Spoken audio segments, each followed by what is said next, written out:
En lui offrant un rein, le fils de Aïcha lui a permis d'en finir avec des années de dialyse. En Algérie, plus de 22 000 personnes souffrent d'insuffisance rénale.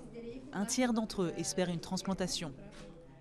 Ça a changé beaucoup de choses. Avant, c'était très difficile avec la machine de dialyse.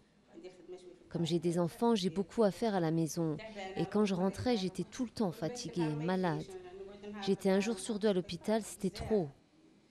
Mais maintenant, grâce à Dieu, je peux m'occuper de ma maison et de mes enfants. Mais ici, comme au Maroc et en Tunisie, de nombreux autres patients souffrent ou meurent faute de donneurs. En cause, des lois freinant les prélèvements sur les défunts sans l'accord de la famille. En Algérie, jusqu'à maintenant, on n'a pas une loi qui est claire par rapport au consentement des donneurs décédés. Donc là, on est toujours avec les parents des décédés. On attend la nouvelle loi qui va sortir. Je pense qu'il y aura beaucoup plus de facilité d'explication. Certaines greffes sont aussi possibles du vivant du donneur. Mais la loi algérienne prévoit qu'une personne ne peut donner qu'à ses parents, ses enfants, son frère, sa sœur ou son conjoint. À ces lois restrictives s'ajoutent des réticences culturelles ou religieuses et la crainte d'enfreindre un éventuel interdit lié à l'islam. Des inquiétudes qui n'ont pas lieu d'être, selon ce théologien musulman.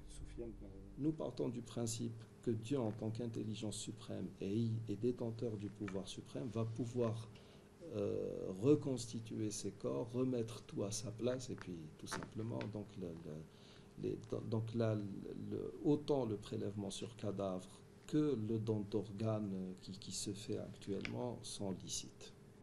Pour encourager les dons d'organes, l'Algérie étudie à présent une modification de la loi, avec pour objectif donner l'occasion à chacun d'indiquer par écrit s'il refuse ou autorise que ses organes soient prélevés en cas de décès, permettant ainsi de passer outre un refus de la famille.